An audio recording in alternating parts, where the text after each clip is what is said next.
Hello everyone, hope you are all well. We're back at it again. We're going to go over three things very quickly today.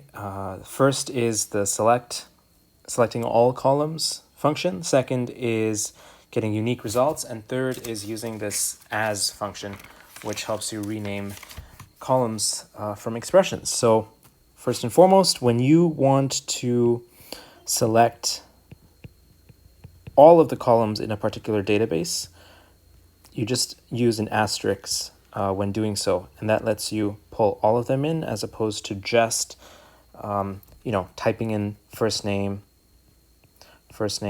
last name of all of your columns in your database. So if you just want to get all of the columns, use the asterisk, and that's helpful. Second, the next thing that is good to remember is, let's say you had a desire to look at solely the unique values in your database. So let's say you just wanted to see all of the different names there were so that you could create keychains for people based on their last name. You don't need to see Nguyen or Fernandez 50 times. You just need to see it once. How would you query for that? The way that you would do that is by using the keyword distinct. So instead of doing select last name from employee database, you would add in the word distinct right before the name of the column that you are querying. Distinct. And that will give you what you're looking for. By the way, the results that you get back from any query is called a result set. Results set.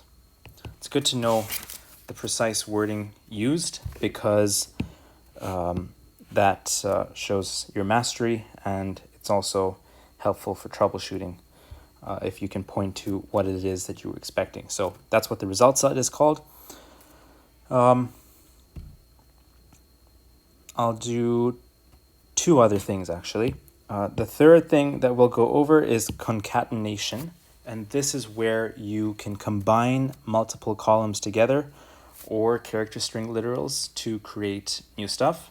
I'll just do one very quickly. So let's say I wanted to get employees' first names and last names together in one column. What I would do is do select first name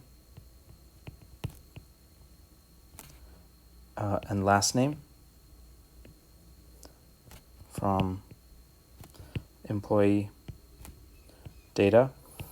This would return two columns, one called first name and the other one called last name. This is not what we want. What we want is for both of these to come together. So the way that you do that is you just,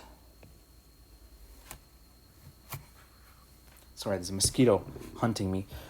You just add these two straight lines from your keyboard, and that'll combine them so that the result set that results would look a bit like this. What it does is it says concat and then first name, comma, last name, which isn't very pretty because it'll be Marie Lopez and there's no space there, which is quite ugly. So the way that you fix this is you concatenate a space there too. So you just do one single colon and then make a space and then another single colon, and then that gives you last name. Okay, and so then what happens is it looks more legible. So Marie Lopez. There we go.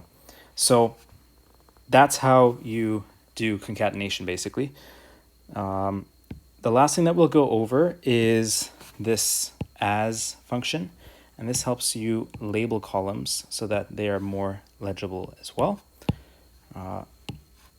Right now, this is just what the column name would be, concat, and that's quite ugly. So instead of that, what you can do is type in as full name. And what this does is it assigns a name to this monstrous concatenation here, so that this combined is called full name. And then you have one column called full name, just in your query, thanks to your query. And so then if you want to order by full name later on in your query, you can do that because it has a new name now. So that's what the as function does. All right, thanks for watching.